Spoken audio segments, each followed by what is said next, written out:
Binilin tayo. Maasahan yan. Kaya ito yung ibigay ko sa'yo. Hindi kayo iiwan yan. Hindi kasi siraan yan. Kaya ito yung ibigay ko sa'yo.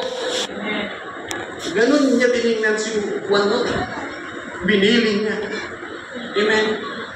Ibinili ng ating Panginoon ang kanyang nanay. Hindi niya tinitignan.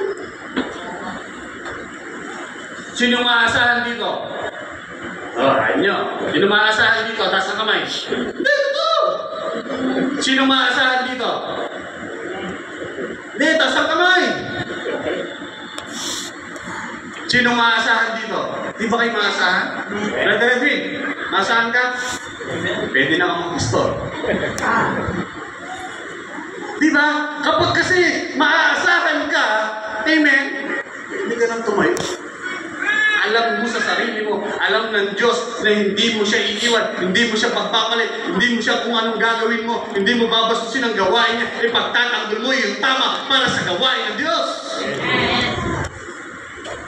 Amen. The third one, napaka-makabuluhan ang anak natin, di ba? Ganun-ganun lang yung sinabi ng ating Panginoon. Pero kung laraniman natin yung pag-aaral, amen. Napakaganda pala na sinabi ng Diyos. Pinagkatiwala niya doon sa katiwa-tiwala. Amen? Mahirap magkatiwala sa gawain ng ating Panginoon. Marami, tumatalikod. Amen?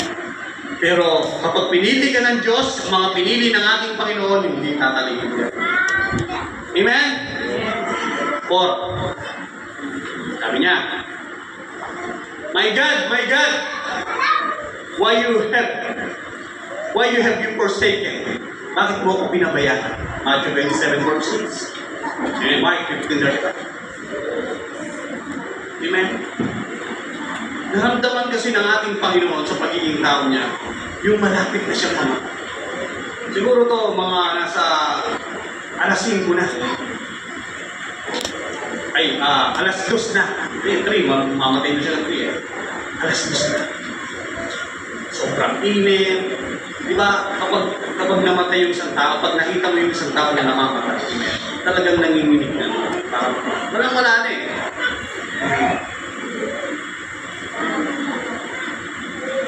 Abandonment, sabi doon. Akala ng Panginoon, pinabayaan siya. Ang ganda nga ng mensahe ni Pastor Harris.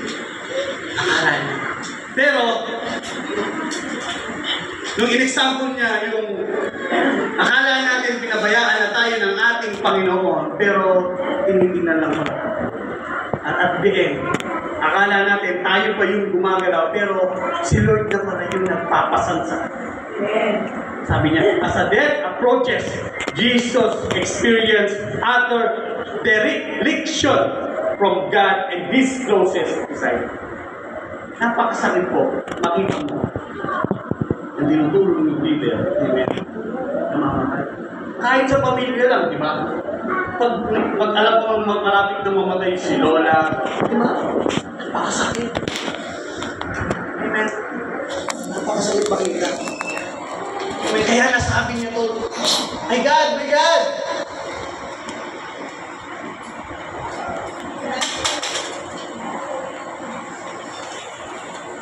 Why have you forsaken me?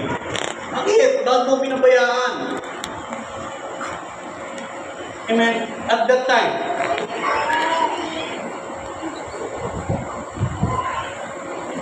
doon sa point na yun, kung makikita natin, amen, sa pagiging tao ni Jesus Christ, mararamdaman mo kung ano yung sakit. Mula noong kunin siya, mula hanggang doon sa point, siguro alas 2 yun.